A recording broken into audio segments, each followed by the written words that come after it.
Welcome back to 410 Sports Talk. I'm Glenn Martin. I'm here with my co-host, as always, James Haskell. And the domino we've all been waiting to finally fall has dropped. Tom Brady is officially leaving New England. James, tell him where he's going. He is going to the Tampa Bay Buccaneers. A multi-year deal that's around $30 million a year as far as we know. And I'm shocked. I'm absolutely shocked. Don't think Tom and Bill like each other very much. That much is apparent. But what was your instant reaction?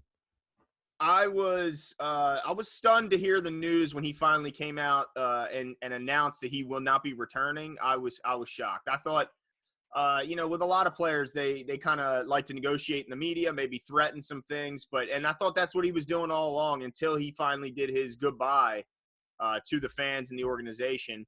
And at that point, I wasn't shocked to see him go to Tampa. But, yeah, I mean, the end of the greatest era of football that we've ever seen. It's shocking. And it reminds me of the Brett Favre leaving the Packers. Never thought I'd see the day that would happen. And I certainly never thought I'd see, after 20 years of Tom Brady in New England, I never thought I'd see him put on another uniform. But, yeah, I mean, he went to a team that's got a whole lot more weapons around him, though. I'll say that. Yeah, and I think now that you look back, one of the indicators that the Bucs were in the running and I think Tom was taking them seriously is, one, they weren't like the Cinderella team, or not the Cinderella. They weren't the Titans. They weren't the center of attention, right? Yeah. Like they weren't all in the media. They were signing some of their vets to make sure they kept things in place. I think to try and, sell that to Tom. So it was really interesting to me. Like I said, I think Tom and Belichick like each other, or respect each other and don't like each other. That's as far as it goes. But the other thing that I want to talk about is how we think the Bucs are going to do next year. So I'm going to say this. I'm going to go out on a limb. You ready for this one? I'm ready. They are not going to win the division. They're going to lose to the Saints. Fair.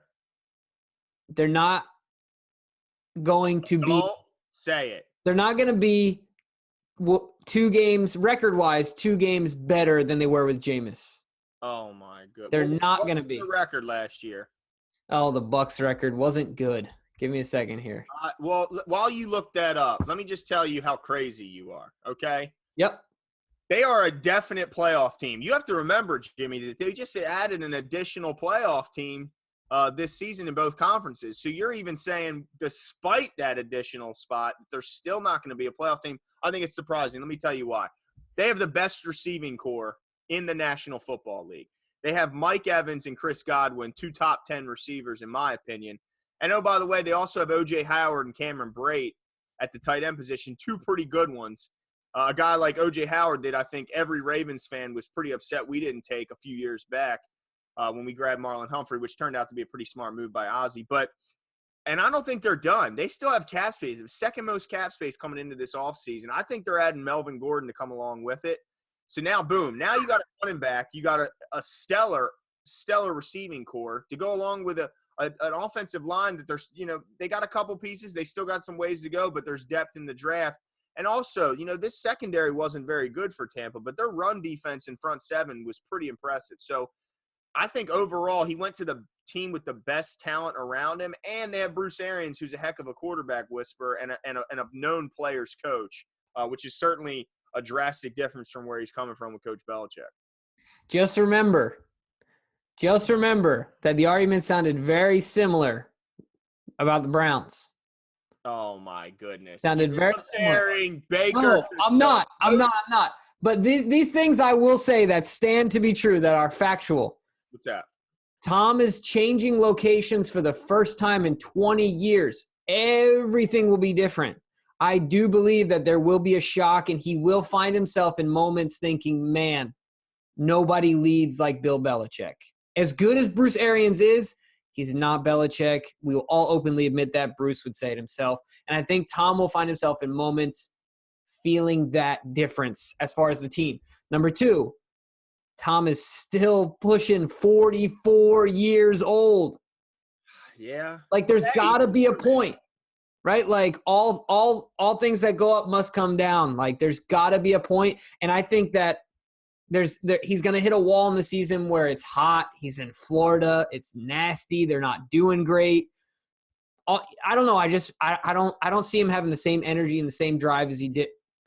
Tom is definitely motivated as a person, but he's never eaten a strawberry. Yeah, so I just feel like there's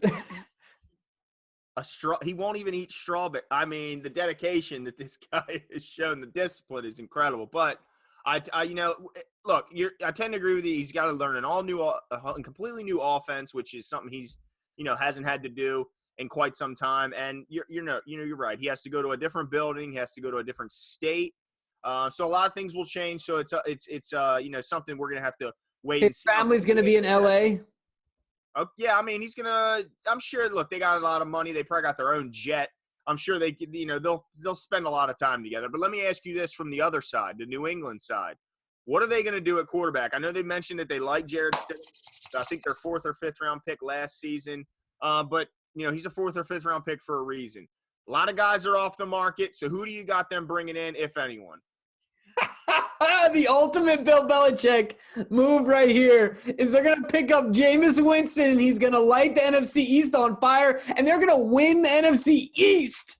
You mean the AFC East? You mean the AFC East? The AFC East. Jeez, a whiz. Jameis is normally in the NFC. Yes. So Jameis is going to win the AFC East.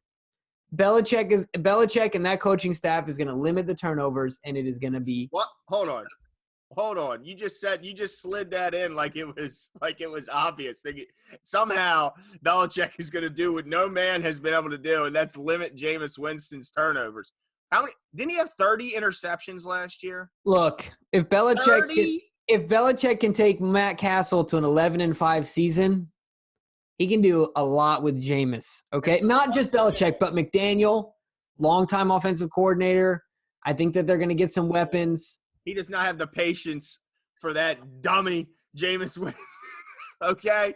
Let me tell you something about Jameis Winston. He does the one thing that you can't do if you want to play for a Bill Belichick team, and that's turn the damn ball over, okay? Look, Belichick will go so far as deflating balls to make them easier to hold on to, okay? This guy is not going to bring over the turnover machine into that. Not only that, but he's not a great locker room guy. He's a weird dude. I mean, let's call it what it is. The guy was like you just bet. He's licking his fingers, tasting victory.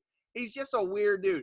To me, he does not fit at all the Patriot way. And the only reason he would do it is an FU to Tom Brady and Bruce Arians saying, you know what? You may not be able to win with this guy, but I can. And that's exactly why he's going to do it. I hope he does it because he'll fail. Okay? We're going to find out that it was Brady, not Belichick, responsible for all that success and all those rings. It was Tom Brady pulling Belichick along, okay? Look at Belichick's success without Tom Brady. Show me his playoff record. Show me his numbers without Tom Brady. We'll see. Yes, we will. But you know what I'm rooting for? I'm rooting for a few years of under 500. I want to see them go through some times where it's a little lean, okay? Because every other team's had to go through it, and they haven't. So it's about time it's their turn. Yeah, I'm rooting for it too. I just don't see it in the cards. Yeah. I don't see it. I'm hoping. So you guys let us know what we think. Am I insane? Most of you will probably think that, but you all thought that about the Browns, and I ended up being right. Is Glenn insane? Look, I am going to stand out on that limb all by myself. All right, Glenn? That's a shaky limb, but I appreciate your guts. Yep. Tom Brady, not in the playoffs. Wait, did I say not in the playoffs, or did I just say not winning the division? Well, you said they wouldn't win more than 2 games more than they won, so that's not in the playoffs. Well, they were 7-9, so the best they could be is 8-8. Yeah. Whew, I just said they're not going to make the playoffs. 9-7 would be the best that they could do. Man, we got to check this guy. No, but no more. I guess, yeah, so I was understanding my phrasing here. Yes. Okay. The best they can be is 9-7. Either way, not good chances of making the playoff. Right. And Jameis Winston is going to make the playoffs with the New England Patriots. You heard it here. And Glenn thinks I'm crazy. You guys let us know what you think. Leave a comment below. And make sure to give us a thumbs up, give us a like. We really appreciate it. Make sure to subscribe so you can keep seeing more stuff as free agency goes on and the season rolls on. And then also hit that notification button. And we'll talk to you guys soon. Yeah.